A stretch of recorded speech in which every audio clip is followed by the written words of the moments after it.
Hello friends, welcome to my YouTube channel. आज की class में हम लोग जल अनमोल संसाधन को पढ़ने वाले हैं।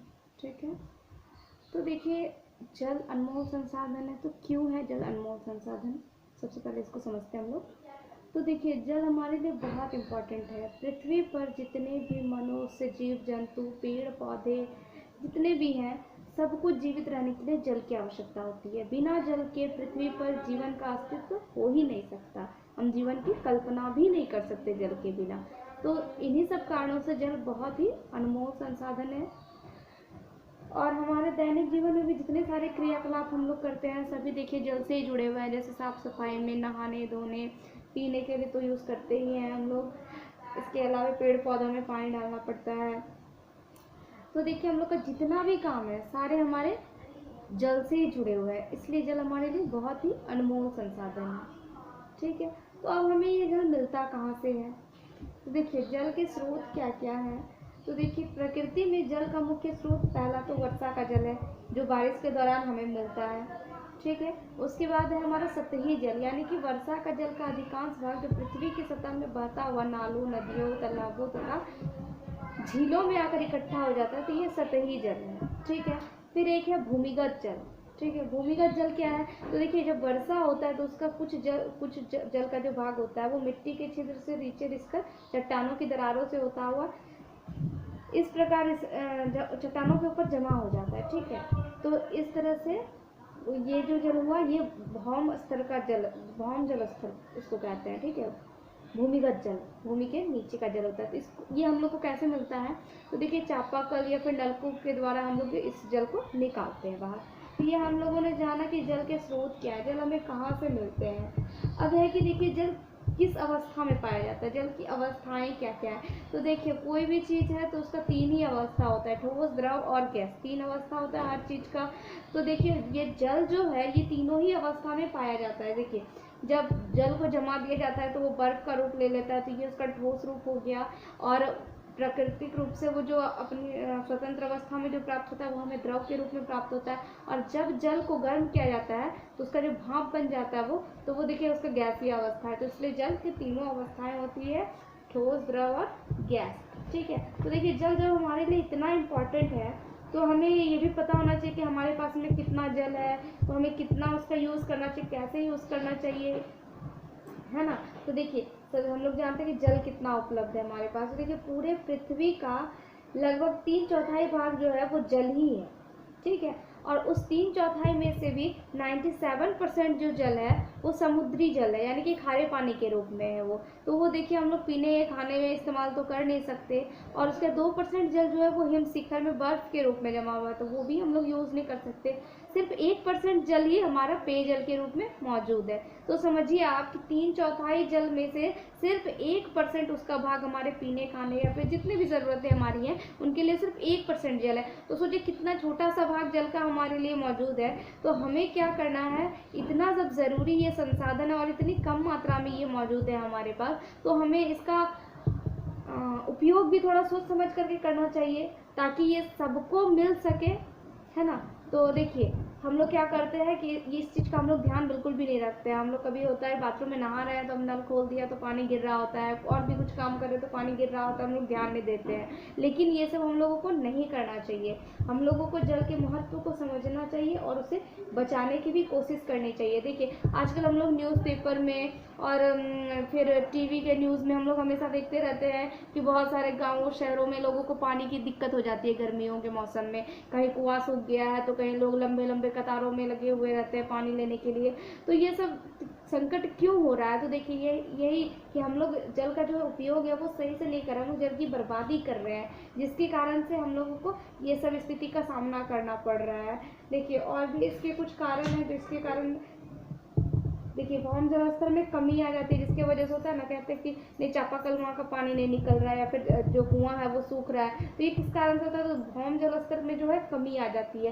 तो ये किस कारण से, इसकी कमी के क्या कारण है? तो देखिए, भौम जल स्तर में जो कमी आती है उसके कारण है जनसंख्या वृद्धि। पहले तो इतनी ज़्यादा जनसंख्या है, सबकी आपूर्ति होना, तो इसके कारण भी भौम जल स्तर में कमी आ गया है। फिर कृषिगत उपयोग, जनसंख्या बढ़ रही है तो खाद्य पदार्थ भी उत्पादन में भी वृद्धि हो रही है, तो कृषिगत उपयोग में भी पानी का ज़्यादा ज़रूरत बहुत पड़ रहा है। फिर है औद्योगिकरण, फिर है वर्षा का असमान वितरण, कभी बारिश होता है कभी नहीं होता है, तो ये भी है। फिर है वन की कटाई, हम लोग बहुत ज़्यादा मात्रा में वन भी काट रहे हैं, पेड़ हम लोग लगाते नहीं है, कम मात्रा में लगाते हैं और उससे ज़्यादा हम लोग वन कटाई कर लेते हैं, तो ये भी एक रीज़न हो जाता है भौम जल स्तर की कमी का। फिर हम लोग जल की बर्बादी भी बहुत कर देते हैं, बिल्कुल भी सोच समझ के हम लोग पानी को यूज़ नहीं करते हैं, तो ये भी देखिए एक रीज़न हो जाता है भौम जल स्तर में कमी का। तो जो ये सब कंडीशन है, इन कंडीशनों को देखते हुए जो अंतर्राष्ट्रीय स्वच्छ जल वर्ष के रूप में मनाया गया था 2003 को, संयुक्त राष्ट्र संघ ने 2003 में अंतर्राष्ट्रीय स्वच्छ जल वर्ष के रूप में मनाया था, ताकि जल संरक्षण की महत्वता को दर्शाने के लिए, ठीक है। और 22 मार्च को जल दिवस मनाया जाता है, हर साल 22 मार्च को जल दिवस मनाया जाता है, ताकि हम लोग जल के संरक्षण के महत्व को समझ सके इसके लिए, ठीक है। तो इसलिए हमें बहुत सोच समझकर जल का उपयोग करना चाहिए। अब हम लोग है कि जल का कैसे प्रबंधन करें, हम लोग किस तरह से उसका संरक्षण कर सकते हैं। देखिए, तो जब बारिश के दौरान जो बारिश का पानी आता है, तो हमें उनको संग्रहण करने के लिए कुछ युक्ति अपनाना चाहिए। जैसे सरकार डोभा का निर्माण करा रही है, फिर नदी तालाबों से गाद की सफाई कराई जा रही है, तो हम लोग भी इस तरह से जैसे कि कई खड्डा वड्डा खोद करके हम लोग उस पानी को स्टोर कर सकते हैं, ताकि जो भौम जल का स्तर है उसको हम लोग बढ़ा सके।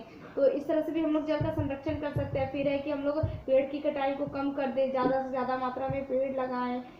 उसके बाद है कि देखिए, फिर पौधों के लिए भी पानी बहुत ज़रूरी हो जाता है, क्योंकि पौधों को भी अगर पानी नहीं मिलेगा तो पृथ्वी से हरियाली समाप्त हो जाएगी और पौधों पर निर्भर रहने वाले जीव एवं मनुष्य का अस्तित्व जो है वो भी खतरे में पड़ जाएगा। तो समझिए पानी कितना ज़्यादा इम्पोर्टेंट है, तो इसलिए हमें इसको सोच समझकर उपयोग करना चाहिए और इसको बर्बाद बिल्कुल भी नहीं करना चाहिए।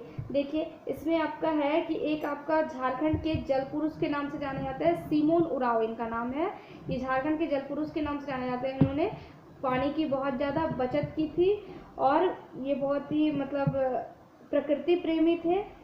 इन्होंने पेड़ भी बहुत सारे लगवाए, इन्होंने बंजर जमीन को खेती के लायक बनाया। तो और इन सब कारणों से इन्हें झारखंड का जल पुरुष कहा जाता है और इनको 2016 में पर्यावरण संरक्षण के लिए पद्मश्री से भी सम्मानित किया गया था। तो हम लोगों को इनसे प्रेरणा लेनी चाहिए और हमें जल को बर्बाद नहीं करना चाहिए, सोच समझकर उसका उपयोग करना चाहिए और पेड़ पौधे लगाने चाहिए, ताकि हमें जो है वो भौम स्तर हमारा जल का जो स्तर है, भौम जल का स्तर वो ज़्यादा नीचे नहीं जाए और हमें पानी की संकट ना देखनी पड़े, ठीक है। तो ये आपका चैप्टर था। अब चलिए हम लोग इससे रिलेटेड कुछ क्वेश्चंस देख लेते हैं। पहले हम लोग वन लाइनर क्वेश्चन देख लेते हैं। देखिए, जल एक बहुमूल्य संसाधन, ठीक है। देखिए, सबसे पहला है कि विश्व जल दिवस 22 मार्च को मनाया जाता है। संयुक्त राष्ट्र द्वारा प्रत्येक व्यक्ति के लिए सुझाई गई जल की न्यूनतम मात्रा 50 लीटर पर मैन, यानी एक आदमी के लिए 50 लीटर न्यूनतम मात्रा सुझाई गई है संयुक्त राष्ट्र संघ द्वारा। फिर है कि 2003 को अंतर्राष्ट्रीय ऑलवन जल वर्ष मनाया गया था, ताकि जल की निरंतर घट रही उपलब्धता के बारे में जागरूक किया जा सके। फिर है कि ऑलवन जल की मात्रा पृथ्वी पर उपलब्ध जल की कुल मात्रा का लगभग 0.006% है। सिमोन उरांव को झारखंड का जल पुरुष कहा जाता है। पृथ्वी के 3/4 भाग पर जल है, ठीक है। तो ये थे आपके कुछ वन लाइनर्स। अब है देखिए, हमारे बुक से कुछ क्वेश्चंस हैं, उनको हम लोग देख लेते हैं। चलिए, देखिए, सबसे पहला हमारा सही गलत का आपको इसमें निशान लगाना है। तो देखिए, भौम जल का स्तर कभी भी कम नहीं होता, ये गलत है, हो जाता है। फिर है जल की कमी की समस्या केवल शहरी क्षेत्रों के निवासी करते हैं, तो ये भी गलत है। नदियों के जल खेतों की सिंचाई का एकमात्र स्रोत है, ये भी गलत है। भौम जल हर जगह पीने लायक होता है, ये सही है, ठीक है। उसके बाद देखिए, रिक्त स्थानों की पूर्ति उचित शब्दों से कीजिए। तो देखिए, झारखंड में वर्षा का वितरण असमान है। जल की 3 अवस्थाएं ठोस, द्रव और गैस है। वर्षा जल संचयन को जल संग्रहण कहते हैं। भूमि के अंदर जल के रिसने की प्रक्रिया को अंतःस्यंदन कहते हैं। वन की कटाई से भौम जल स्तर में कमी आई है। फिर है कि सही उत्तर पर सही का चिन्ह लगाइए। देखिए, पौधों को भी जल की आवश्यकता होती है, किस चीज के लिए? तो देखिए, प्रकाश संश्लेषण प्रक्रिया में पौधों को जल की आवश्यकता होती है, ठीक है। फिर है जल की कमी के लिए उत्तरदायी नहीं है, तो अत्यधिक वर्षा जल की कमी के लिए उत्तरदायी नहीं है। बाकी ये सब रीजन तो जल की कमी के लिए है ही, बढ़ती जनसंख्या, वनों की कटाई, औद्योगिकरण, ये सब तो जल की कमी के ही कारण है, ठीक है। नेक्स्ट है हमारा कि निम्नलिखित में से कौन सा द्रव्य अवस्था में नहीं पाया जाता, तो ये हिमपात हो जाएगा, क्योंकि हिम का मतलब बर्फ होता है और बर्फ है तो वो ठोस अवस्था में होगा, द्रव अवस्था में नहीं होगा। ठीक है, अब हमारा आगे क्वेश्चन आंसर से, चलिए हम लोग क्वेश्चन आंसर को देख लेते हैं। देखिए सबसे पहला हमारा क्वेश्चन है कि जल की कमी का पौधों पर क्या प्रभाव पड़ता है। तो देखिए जल की कमी के कारण पौधों में प्रकाश संश्लेषण की क्रिया नहीं हो पाएगी और पृथ्वी से हरियाली समाप्त हो जाएगी। पौधों पर निर्भर रहने वाले जीव एवं मनुष्य का अस्तित्व भी खतरे में आ जाएगा। ठीक है, सेकंड क्वेश्चन हमारा कि प्रकृति में भूमिगत जल के स्रोत का वर्णन कीजिए। तो कौन कौन से स्रोत है, देखिए सागर है, नदी, झील, तालाब, चापाकल। ठीक है, ये सब भूमिगत जल के स्रोत है। फिर नेक्स्ट है हमारा कि दैनिक जीवन में जल का क्या महत्व है। हम लोग अपने जो रोजमर्रा की जो जिंदगी है उसमें हम लोग जल का क्या उपयोग करते हैं। देखिए जल के बिना जीवन की कल्पना भी नहीं की जा सकती है। हमारे दैनिक जीवन में सारे क्रियाकलाप जल से ही संबंधित है, जैसे पीने के लिए, नहाने के लिए, साफ सफाई के लिए, खाना पकाने के लिए, पौधों में डालने के लिए। तो ये सब हमारे दैनिक जीवन के कार्य हैं जो कि जल से जुड़े हुए हैं। ठीक है, नेक्स्ट क्वेश्चन है हमारा कि रेन वाटर हार्वेस्टिंग यानी कि वर्षा जल संग्रहण क्यों आवश्यक है। तो देखिए वर्षा जल का उपयोग भौम जल स्तर की पुनः पूर्ति करने के लिए किया जा सकता है, इसलिए वर्षा जल संग्रहण आवश्यक है। नेक्स्ट क्वेश्चन हमारा कि जल संरक्षण की विभिन्न विधियों को स्पष्ट कीजिए। जल संरक्षण की विभिन्न विधियां निम्न है, तो कौन कौन सी है। जल का विवेकपूर्ण उपयोग कर, जल को व्यर्थ बर्बाद न करके, सरकार द्वारा डोभा का निर्माण कर, नदियों तालाबों से गाद की सफाई कर, बावड़ी बनाकर, किसानों द्वारा ड्रिप सिंचाई व्यवस्था अपनाकर, वर्षा जल का संरक्षण करके। ठीक है, नेक्स्ट क्वेश्चन हमारा ड्रिप सिंचाई विधि क्या है, वर्णन कीजिए। देखिए तो ड्रिप सिंचाई व्यवस्था कम व्यास के पाइप द्वारा पौधों को पानी देने की तकनीक है जो सीधे उनकी जड़ों तक जल पहुंचाता। तो ये है ड्रिप सिंचाई विधि। ठीक है, नेक्स्ट क्वेश्चन है हमारा कि मान लीजिए आपके क्षेत्र में काफ़ी वर्षा होती है किंतु गर्मी के दिनों में कुआं का पानी सूख जाता है, आप जल को बचाने के लिए आप क्या क्या उपाय कर सकते हैं। देखिए अगर हमारे क्षेत्र में अच्छी मात्रा में वर्षा होगी तो हम वर्षा के जल का भंडारण गड्ढा खोदकर या डोभा का निर्माण करेंगे ताकि भौम जल के स्तर में कमी नहीं होगी, जिससे गर्मी के दिनों में कुआं का पानी सूखेगा नहीं। ठीक है, नेक्स्ट क्वेश्चन हमारा कि भौम जल स्तर के नीचे गिरने के लिए उत्तरदायी कारकों का वर्णन कीजिए। किस कारण से भौम जल का स्तर कम हो रहा है, घट रहा है। ठीक है, यानी कि देखिए भौम जल स्तर के नीचे गिरने के लिए जिम्मेदार कारक निम्न है। कौन कौन से, तो पहले है जनसंख्या वृद्धि, फिर है कृषिगत उपयोग, औद्योगिकरण, वर्षा का असमान वितरण, वन की कटाई, जल की बर्बादी।